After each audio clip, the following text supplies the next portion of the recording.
Que le Seigneur vous bénisse abondamment. Alléluia.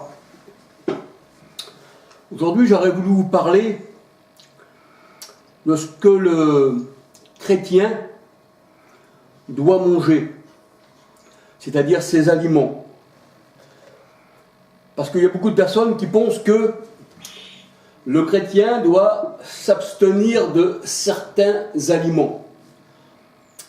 Alors que le Seigneur, dans sa parole, il dit qu'il a tout rendu pur. Tout ce qui était impur de l'Ancien Testament, le Seigneur Christ, dans la Nouvelle Alliance, a tout rendu pur. C'est pas pour cela qu'on va manger des serpents. C'est pas pour cela qu'on va manger du vautour. C'est pas pour cela qu'on va manger des rats. C'est pas pour cela qu'on va manger des choses. Aujourd'hui, avec tout le développement de la consommation qu'il y a dans ce monde, je ne parle pas dans le monde où il y a des gens qui meurent de faim, qui même un rat, ils vont le manger, c'est pas ça que je veux dire. Devant le Seigneur, ils sont excusables. Mais je veux dire par là qu'aujourd'hui, on a le choix pour les pays riches, et même certains pays moins riches, de manger à peu près ce qu'ils veulent. Donc, ils ne vont pas manger du rat, ils ne vont pas manger du serpent, ils ne vont pas manger certaines choses. Bien que certains pays asiatiques mangent des choses qui nous paraissent louches et qu'on pourrait les blâmer. Alors, on va se laisser guider par la parole de Dieu, parce que c'est toujours la parole du Seigneur qui doit venir en premier lieu. Alors voilà, on va regarder ce que le Seigneur, dit de l'alimentation, nous dit de ce que nous devons manger ou pas manger. C'est la parole de Dieu qu'il faut regarder, c'est pas nous-mêmes. Alors c'est vrai que dans l'Ancienne Alliance, l'Ancien Testament, la parole de Dieu nous dit c'était une alliance charnelle. Une alliance charnelle. Tout l'Ancien Testament, c'était charnel. On ne pouvait pas, surtout le peuple hébreu, ne pouvait pas manger n'importe quoi. Il y avait des animaux purs, des animaux impurs. Il y avait même des endroits où le juif véritable ne pouvait pas entrer. Il ne pouvait pas entrer dans la maison d'un non-juif. Voyez-vous, ça ne devait pas se mélanger. On devait se laver les mains, laver les plats, se présenter, être circoncis dans la chair. C'était ça l'ancienne alliance, c'était une circoncision dans la chair. Et tout était charnel. Et c'est ce que nous dit la parole de Dieu. Si nous lisons Hébreux 7, versets 11 à 20. Hébreux 7, versets 11 à 20. Et dans Hébreux 7, verset 16, on voit que c'était un culte charnel, l'ancienne alliance. L'Ancien Testament, c'était un culte charnel. Hébreux 7, verset 16.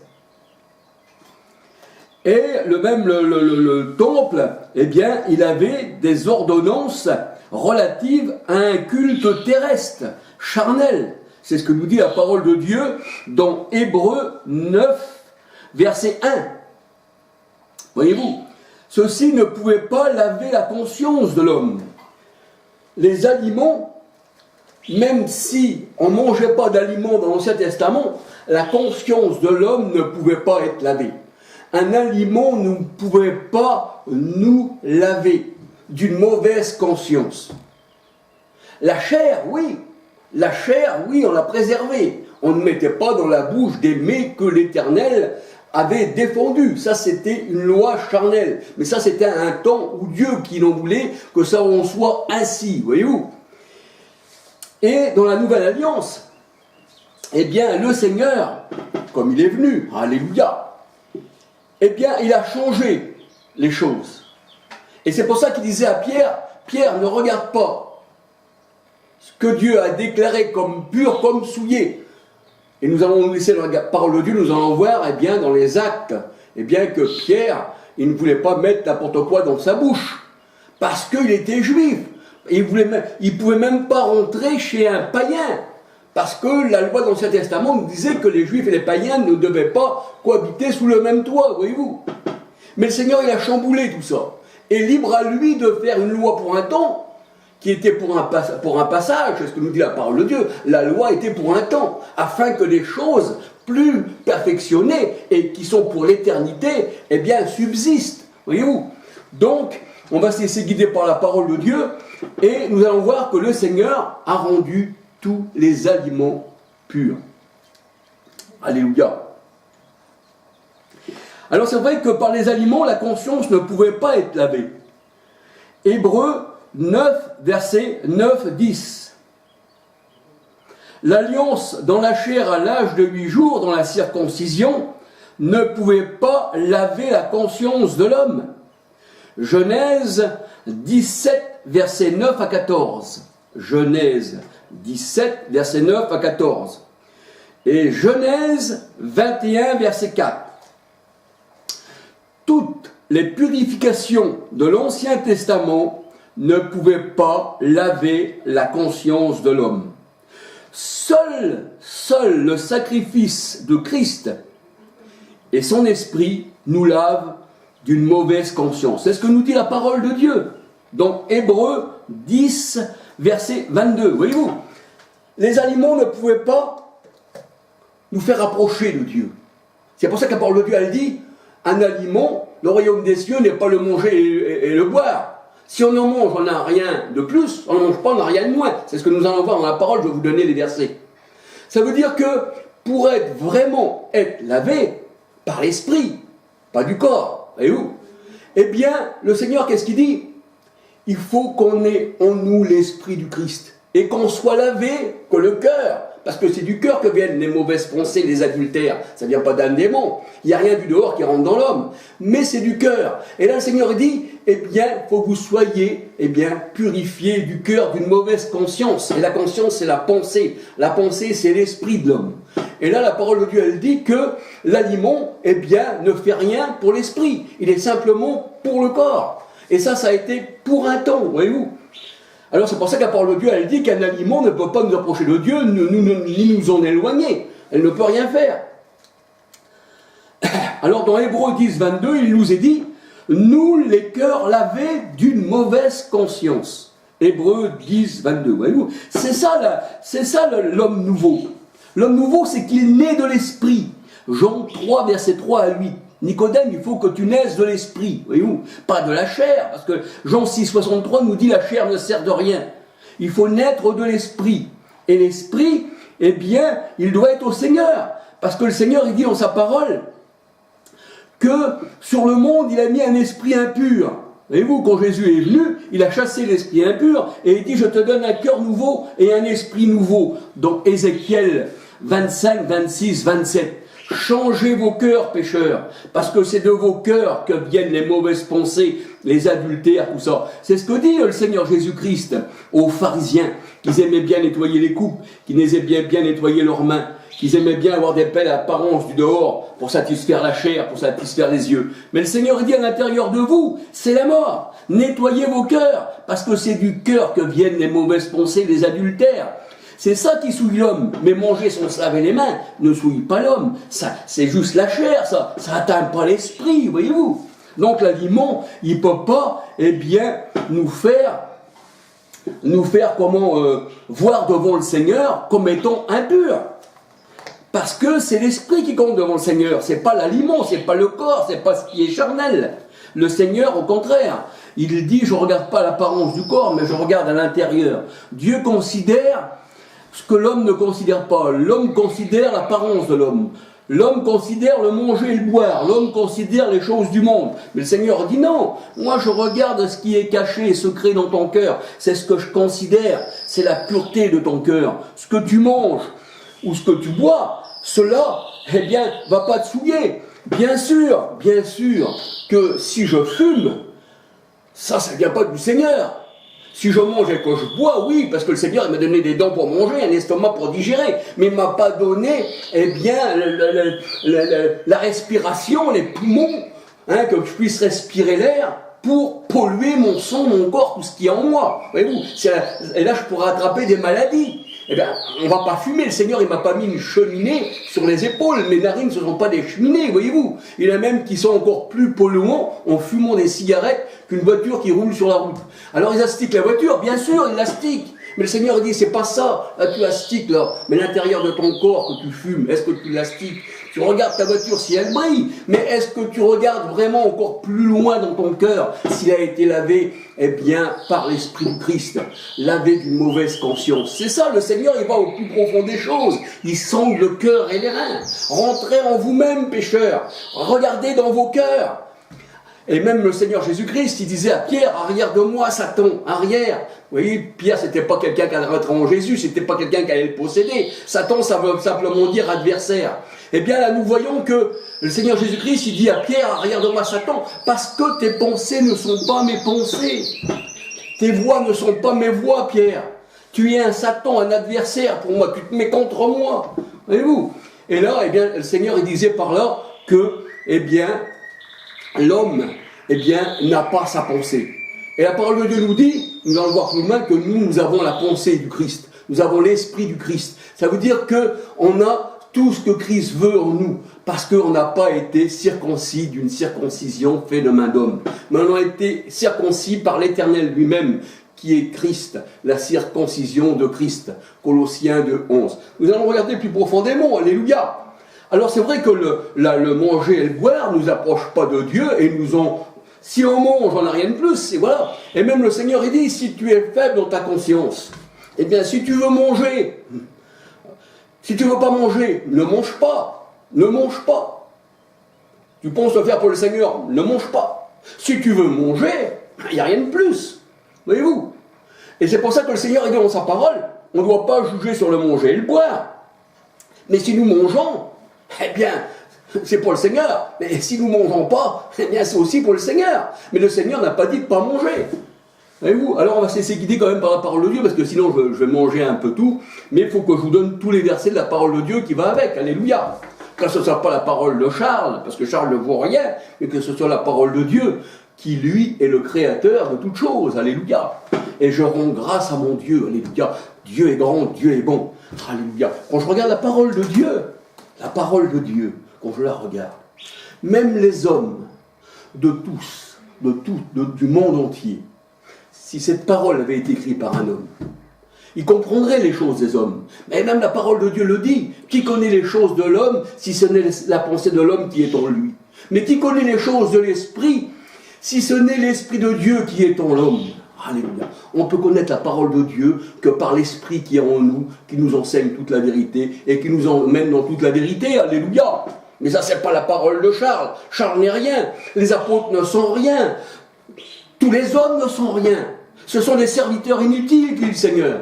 Mais j'ai choisi d'eux. Mais c'est ses élus. Mais il fait ce qu'il veut. Alléluia. Donc, si nous en parlons, c'est pas pour se glorifier de nous-mêmes, que celui qui se glorifie du Seigneur. Parce que si on l'a reçu, tout vient de Dieu. Et c'est lui qu'on doit glorifier, parce qu'il est le grand créateur. Alléluia. Béni soit l'Éternel. Béni soit le seul Éternel. Alléluia. Alors voyons voir, je reviens sur la parole du Seigneur. Alors il faut que nos cœurs soient purifiés par Christ d'une mauvaise conscience. Hébreux 10, 22. On peut regarder encore Hébreux 9, versets 12, 13, 14. Si le sang des boucs, si toutes ces choses-là, la parole de Dieu nous dit, a été versée sur les hommes pour purifier la chair, à plus forte raison, le sang du Christ et l'esprit du Christ vous purifiera d'une conscience pure.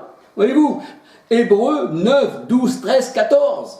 Alléluia. Et là, notre cœur, d'où vient le mal? Ça ne vient pas d'un démon imaginé par l'Église catholique. Vous voyez mes vidéos. Quand j'écris dans mes vidéos, les démons n'existent pas et Dieu Tout-Puissant. J'explique cela. Je le dis à chaque fois dans chacune de mes vidéos, que quelqu'un qui regarde, il puisse aller dans ces vidéos. Voyez-vous? Alors, c'est vrai que le Seigneur là, le Christ, notre Dieu, or le Seigneur c'est l'Esprit, 2 Corinthiens 3, 17, et il n'y a qu'un seul Esprit. 1 Corinthiens 12, 13, nous sommes tous abreuvés et baptisés d'un seul Esprit. Eh bien, Christ, eh bien la parole de Dieu nous dit, il nous a circoncis le cœur. Alléluia. Dieu nous a circoncis le cœur. Alléluia. On peut voir ceci dans Romains 2, 27, 28, 29. Ça, c'est la circoncision du cœur, qui n'est pas fait de main d'homme, mais qui est fait de la main de Christ, qui veut dire de Dieu lui-même. Alléluia.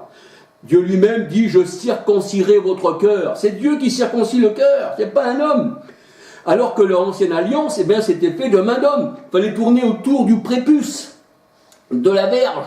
La circoncision, ça veut dire circulaire, tourner autour, circoncis comme cirque. Cirque, vous savez, on dit ça, c'est un cirque. Eh bien, les animaux tournent dans le cirque autour, voyez-vous. Et la circulaire, voyez-vous. Eh bien, là, le Seigneur, il a tourné autour de notre cœur. Hein, et il l'a purifié et il nous a donné un cœur nouveau pour qu'on marche, en nouveauté de vie. Deutéronome 30, verset 6. Dieu lui-même, Christ lui-même, Colossiens 2:11. Éphésiens 2:11. Alléluia. Deutéronome 30, verset 6. Colossiens 2:11 et Éphésiens 2:11. Notre circoncision n'est pas faite de main d'homme. Alléluia. Mais c'est que les élus du Seigneur qui ont été circoncis. Les autres sont restés dans la chair. Galates 4, 21 à 31, ce sont des hommes charnels. Ils ne voient que le charnel et leurs yeux sont posés que sur le charnel. Ils ne pensent qu'aux choses de la terre. Mais le Seigneur dit, vous, eh bien, vous êtes des cieux, vous ne pensez qu'aux choses des cieux. Alléluia. Et le ciel, bien sûr, pour la parole de Dieu, c'est pas le ciel qui est au-dessus de nous, mais le ciel lui-même, c'est Dieu lui-même. Plaise au ciel. Alléluia. Gloire au Seigneur. Amen. Alors c'est vrai que le Seigneur, il disait en sa parole, dans Ézéchiel 36, versets 25, 26, 27, eh bien, je vous donnerai un cœur nouveau, un esprit nouveau. Je répandrai sur vous des eaux pures. Et la parole de Dieu nous dit que l'Éternel est ma source. Jérémie 2:13. Et ils m'ont abandonné, moi, la source d'eau pure. Jérémie 2:13. Et nous sommes tous abreuvés et baptisés de cette eau pure. Abreuvés. J'ai soif du Dieu vivant. 1 Corinthiens 12:13. Un seul esprit, tous baptisés d'un seul esprit, donc un seul nom, un seul Dieu en tous et parmi tous. Alléluia. Pas de trois dieux, de trinité, de tout ce que vous voulez. Tout ça, c'est païen. Alléluia. Alors c'est vrai qu'Ézéchiel 36, versets 25, 26, 27, Dieu nous donne, eh bien, un esprit nouveau, une pensée nouvelle, la pensée de Christ. La pensée de Christ, on n'a pas la pensée, on n'a pas la vue sur le monde, bon, on a la pensée de Christ. C'est écrit dans la parole de Dieu, dans 1 Corinthiens 2, 12 à 16. 1 Corinthiens 2, 12 à 16. Or, nous avons la pensée du Christ. Nous n'avons pas la pensée du monde. Nous n'avons pas l'esprit du monde. Nous avons l'esprit du Christ. Parce que la pensée du Christ, c'est quoi au juste? Eh bien, c'est l'esprit du Christ. Alléluia. Alors, 1 Corinthiens 2, 1 Corinthiens 2, versets 12 à 16. Et Romains 8, 9. Celui qui n'a pas l'esprit du Christ, Romains 8, 9, ne lui appartient pas. Et pour nous, on ne l'attend pas. Vous savez, les gens, ils l'attendent. Il va revenir. Donc, ils n'ont pas Christ en eux. Et la parole de Dieu, elle dit, si vous avez Christ pas en vous, vous ne pouvez rien faire. Jésus, il dit, sans moi, vous ne pouvez rien faire. Et c'est ce que dit la parole de Dieu. Et là, Paul disait que Christ, eh bien, vivait en lui. Et qu'il était le temple de Christ. Christ vit en nous. Galates 2, 20. 1 Jean 4, 13. Nous savons qu'il demeure en nous par l'Esprit. Alléluia.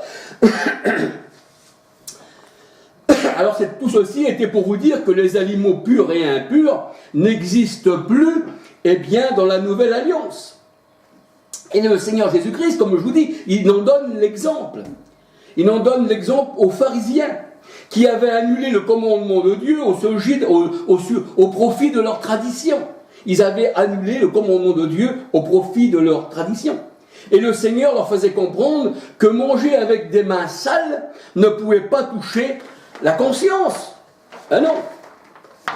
Manger avec des mains sales, ça ne te touche pas la conscience. C'est charnel. Le charnel ne touche pas le spirituel. Voyez-vous? Alors les pharisiens lavaient les plats et les coupes. Ils aimaient bien que ça soit propre. Ils aimaient bien nettoyer leur voiture.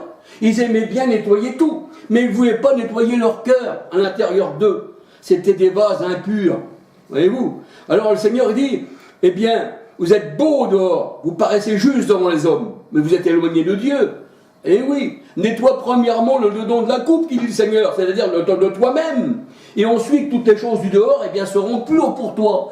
Tu apprendras à les reconnaître, tu comprendras à me connaître aussi. Puisque si tu as l'Esprit de Dieu, tu comprends tout. La parole de Dieu, elle dit qu'il connaît les choses de Dieu si c'est l'Esprit de Dieu qui est en nous. Or, l'homme spirituel juge de tout, alléluia.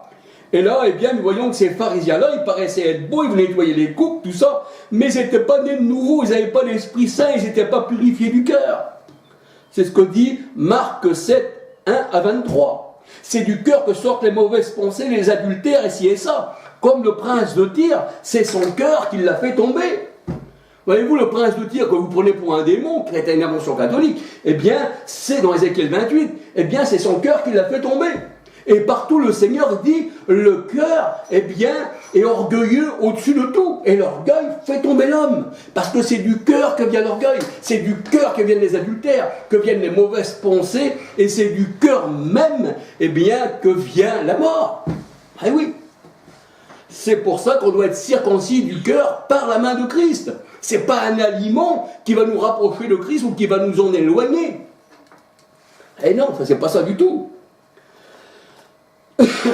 Alors Marc 7, 1 à 23, c'est ce que le Seigneur Jésus-Christ disait aux pharisiens. Eh oui.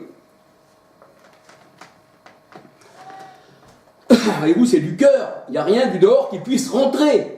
Donc il n'y a pas aucun démon qui est une invention païenne qui pourrait rentrer en vous, puisque c'est du cœur que sort, mais c'est pas ce qui rentre. C'est ce que dit le Seigneur, il n'y a rien du dehors qui rentre dans l'homme qui puisse se souiller. C'est ton cœur. Eh oui, et la parole de Dieu, elle dit que nous avons, eh bien, nous les cœurs purifiés par la foi en Christ. Acte 15, verset 9. Acte 15, verset 9. Voyez-vous, c'est pas un aliment qui nous rend purs. C'est l'esprit du Christ, c'est Christ en nous. Parce que Christ est esprit, c'est son esprit qui est en nous. Alléluia.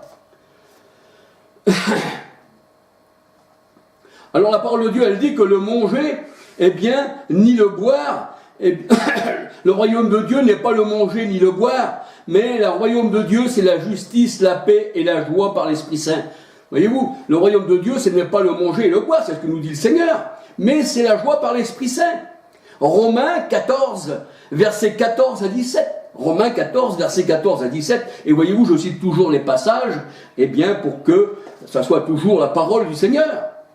Alors, ce n'est pas un aliment qui nous rapproche de Dieu. Si nous mangeons, nous n'avons rien de plus, la parole de Dieu nous dit. Mais si nous ne mangeons pas, nous n'avons rien de moins.